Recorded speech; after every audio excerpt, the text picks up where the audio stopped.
भारतवर्ष में समय समय पर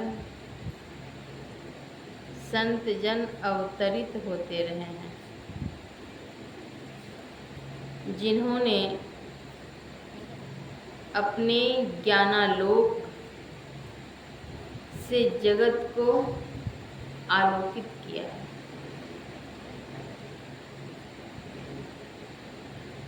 उनके ज्ञानालोक में जो कोई अवगाहन करते हैं, उनका भी जीवन मंगलमय होता है।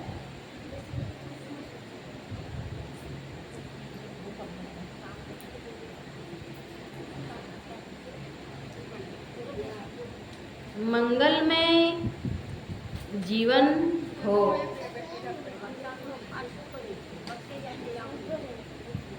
इसके लिए संत सद्गुरु की शिक्षा को आत्मसात अवश्य करना चाहिए।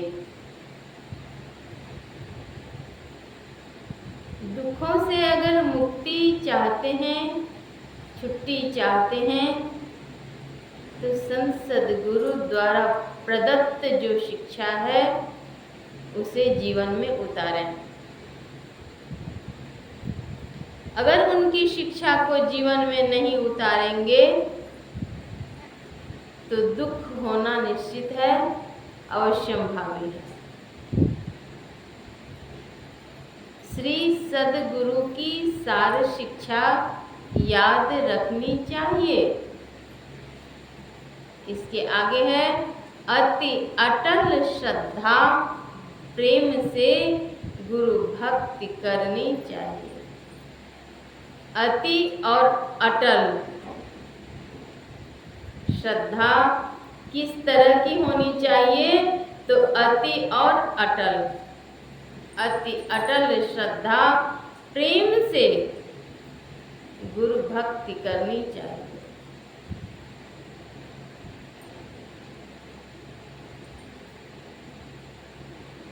संत सद्गुरु के चरणों में जाकर शिक्षा लें और शिक्षा के बाद फिर दीक्षा भी लें।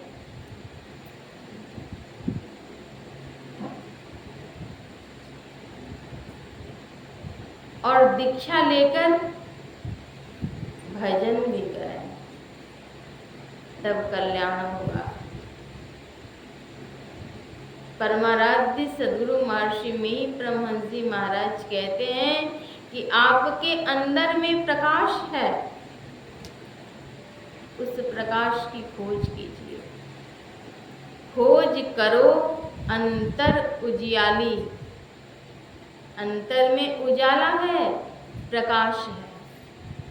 खोज करो अंतर उजियाली, दृष्टिवान कोई देखा है। उसे देखने वाले ने देखा है। संतों ने अंधेरे में टटोल करके कोई बातें नहीं कही, वे ज्ञान प्रकाश में प्रतिष्ठित हुए। वे स्वयं प्रकाश पुंज हैं। खोज करो, खोज कीजिए। अंदर में उजाला है, प्रकाश है, इसे देखने वालों ने देखा है।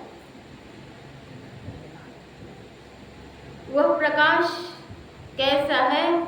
तो कभी पीली, कभी नीली, कभी लाल, कभी सफेदी, इस तरह से वह प्रकाश दिखता है। खोज करो। इतना ही नहीं, सूर्य चंद्र के प्रकाश हैं। कोट भान छवि तेज उजाली। अंदर में करोड़ों सूर्य के प्रकाश हैं। कोट भान छवि तेज उजाली। उस प्रकाश में शीतलता है, उष्णता नहीं है। उस प्रकाश को अगर पाएंगे तो इतराएंगे नहीं। इठलाएंगे नहीं, अहंकार दूरीभूत हो जाएंगे, वाणी में मधुरता आएगी।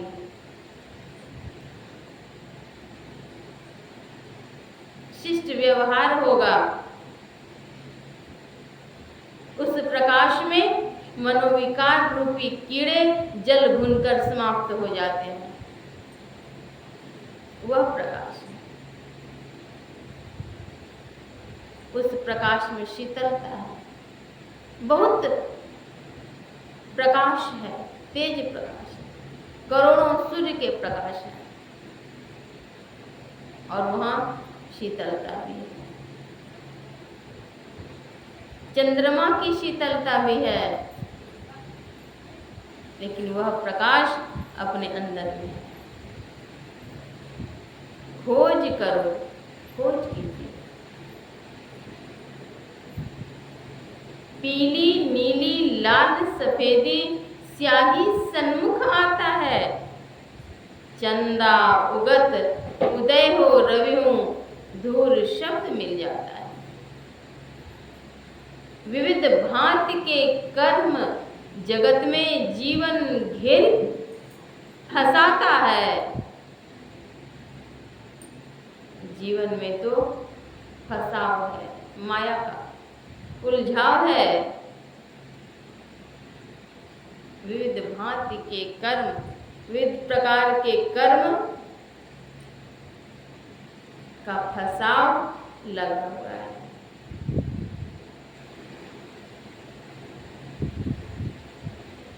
सारे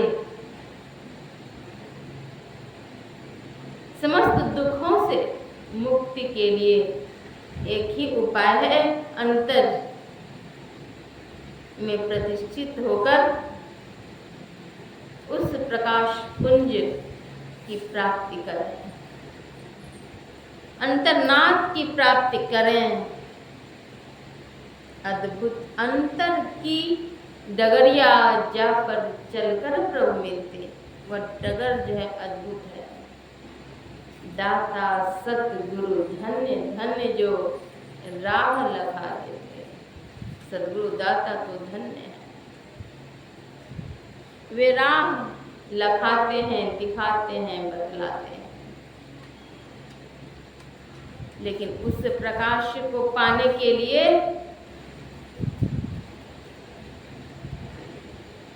किस योग्यता की आवश्यकता है। गोबर के पात्र में आप दुग्ध नहीं रख सकते हैं।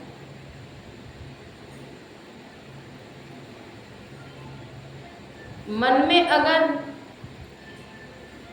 विकार हैं, जीवन में सदाचार का पालन नहीं किया, शीलता का पालन नहीं किया, तो वह प्रकाश आपको नहीं मिलेगा। सदाचार का पालन आवश्यक है। सत्य पथ पर जो अडिग रहेगा, उसे 9 काल सताएगा।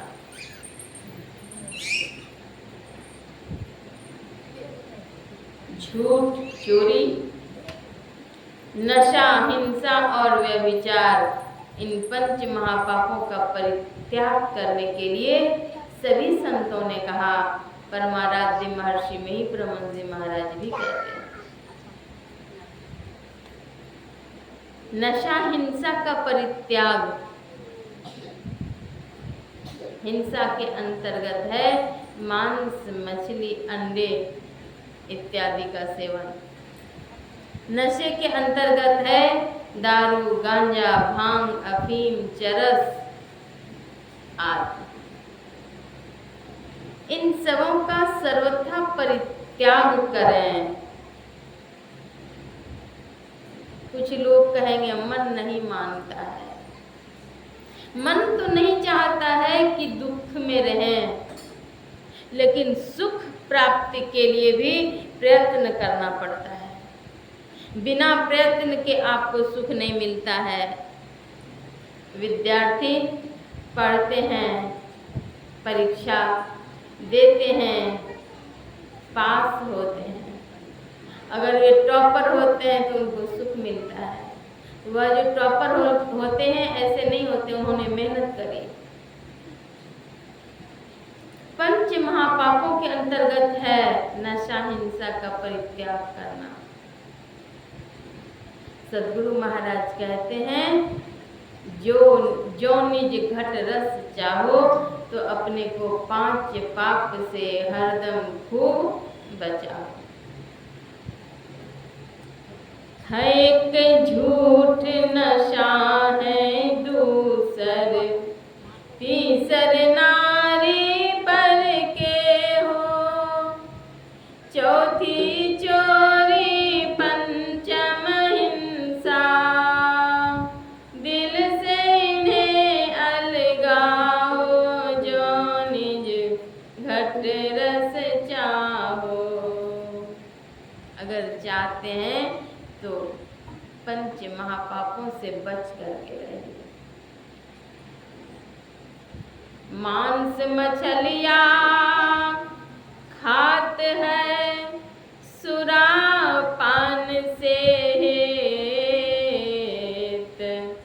ते नर जड़ से जाएंगे, जो मूली का खेत। यह कुकर को खान है, मनुष्य दे क्यों खाए, मुख में आमिख मेलता, नरक पढ़े सो जाए। कहता हूँ कहीं जात हूँ, कहाँ जो मान हमारे, जाका अगर तुम काटी हो, सो फिर काट तुहारे। जिसका सिर काट करके इस जन्म में खाते हो, अन्य जन्मों में वे भी तुम्हारे सिर को काट कर खाएंगे। ऐसा संत कबीर साहब ने कहा। जीव मत मारो बापुरा, सबका एक प्राण,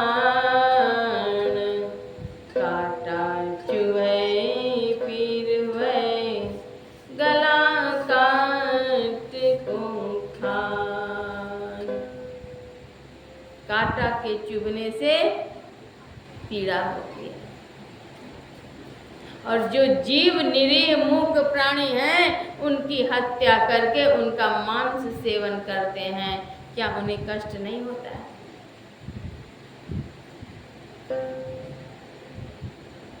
एक, दो, 4 बच्चे जिस माता पिता के हैं, उनके बच्चे अगर आपस में झगड़ जाएं, मारपीट करें, तब माता पिता को खुशी होती है क्या? बिल्कुल नहीं। जो माँ जगत जननी है, उनके सामने उनकी संतान को कत्ल कर देते हैं और फिर खाते हैं। संत कबीर साहब कहते हैं, जीव मत मारो बापुरा, सबका एक ही प्राण, कांटा चुए पीर हुए। एक कांटा के चुभने से पीड़ा होती है, दुख होता है, गला काट को खाएं। गला काट कर कोई और खाते, यह खाने योग्य नहीं है।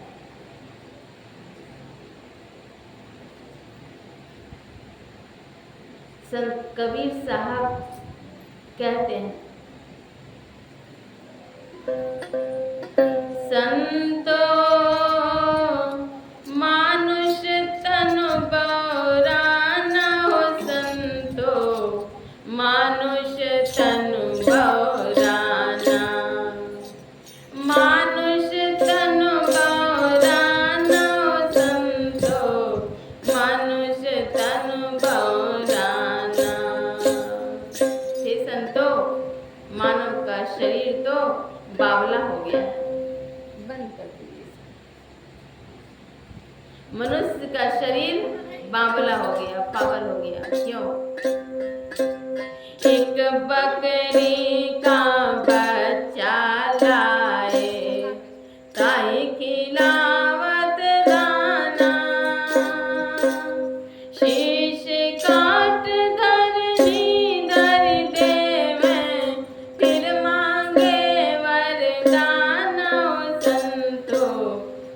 मानुष तनु बहुराना। एक बकरी के बच्चे को लाते हैं और काट करके सबसे पहले तो उसे कुछ दाने खिला देते हैं और फिर शीश काट धरनी धरि देवे, उनके सिर को काट करके धरनी अर्थात पृथ्वी पर धर देते हैं और फिर मांगते हैं, हे जगदम्बा माई, हे भगवती माई, मुझे वरदान दीजिए। संत कबीर साहब कहते हैं, घर ही में एक मनुखा मरि गो, ताई देख घिनाना। घर में अगर किसी की मृत्यु हो जाती है तो उनको देख करके घिनाते हैं, उनको अगर छूते हैं तो हाथ धोते हैं, स्नान करते हैं और बाहर से मुर्दा लेकर आते हैं। घर में एक मनुखा मरि गो, ताई देख घिनाना। जार भूख कोयला कर दिन्ने, औघट घाट नहाना संतो, मानुष तनु बहुराना। उसे जला पका करके क्या करते हैं, गंगा जी में, नदी में प्रवाहित कर लेते हैं, स्वयं स्नान कर लेते हैं, तब घर आते हैं। और बाहर से एक मुर्दा लायो, नून तेल घी साना। ता मुर्दे की बनी रसोई, घर भर करत बखाना संतो, मानुष तनु बहुराना। मनुष्य बावला हो गया। बाहर से एक मुर्दे को लेकर के आते हैं घर, और घर में नमक, तेल, मिर्च, मसाले आदि मिला करके चूल्हे पर सिझाते हैं, पकाते हैं और फिर खाते हैं और फिर उसके स्वाद का बखान भी करते हैं। बाहर से एक मुर्दा लायो, नून तेल घी साना। ता मुर्दे की बनी रसोई, घर भर करत बखाना संतो, मानुष तनु बहुराना। कहत कबीर सुनो भाई साधो, यह पद है निर्वाणा। जो इस पद की निंदा करिए, जो इस पद की निंदा करिए, ताको नरक निदान संतो, मानुष तनु बहुराना। जो इस पद की निंदा करते हैं उनको नरक हो जाएगा। संत कबीर साहब कहते हैं, इसलिए किसी भी तरह से यह खाने योग्य पदार्थ नहीं है। वैज्ञानिकों ने भी इसको, इसके खाने से मनाही की है। आध्यात्मिक कारण है, वैज्ञानिक कारण है, कई कारण है। आप पढ़ें खान पान को प्रथम संभारो नाम की पुस्तक, उसमें विस्तार से दिया हुआ है किस चीज को खाने से किस तरह की हानि होती है। और गांजा, भांग, अफीम, चरस, पान पराग, पुड़िया, पान मसाला, गुटखा, तुलसी के पाउच, उसमें पान मसाला ही तो है। इन सब चीज को खाने से क्या हानि होती है। बीड़ी, सिगरेट पढ़ें। स्वास्थ्य की सुरक्षा करें और धन की भी सुरक्षा करें। विस्तार से उसमें वर्णन है, आप लोग अवलोकन करें। संत गुरु नानक देव जी महाराज तो यहाँ तक कहते हैं कि जो मांस मछली का सेवन करते हैं उनके हाथ का बनाया हुआ भोजन भी न करें। वह राक्षसी भोजन के अंतर्गत आता है। सात्विक, राजसी और तामसिक 3 प्रकार के भोजन हैं। यह राजसी भोजन है। राजसी नहीं, तामसिक। मांस मछली अंडे आदि का सेवन तामसी भोजन है। संत मत सत्संग में सात्विक भोजन की प्रधानता है। सात्विक भोजन का सेवन करने के लिए कहते हैं। इसलिए खान पान को प्रथम संहारो, तब रस रस सब अवगुण मारो। खान पान को सुधारने की आवश्यकता है और संसद गुरु द्वारा प्रदत्त जो ज्ञान है उसे आत्मसात करें और तब अंतर की ज्योति मिलेगी। साधन भजन करेंगे तब मिलेगा, ऐसे नहीं मिलेगा। अंतर ज्योति और अंतरनाद की प्राप्ति तब होगी जब पंच महापापों से विरत रहेंगे और संत सद्गुरु द्वारा प्रदत्त जो ज्ञान है, ध्यान की युक्ति है, उसको जानेंगे और करेंगे तब होगा। विंदुनाद महालिंगम शिव शक्ति निकेतनम देहम शिवालयम प्रोक्तम सिद्धिदं सर्वदेहिनाम। विंदु और नाद महालिंग है, शिव और शक्ति का घर है। तो साधन भजन करके अपने जीवन को सफल और सार्थक बनाएं। सबों के लिए हार्दिक शुभकामनाएं, अशेष मंगल कामनाएं। श्री सद्गुरु महाराज की जय।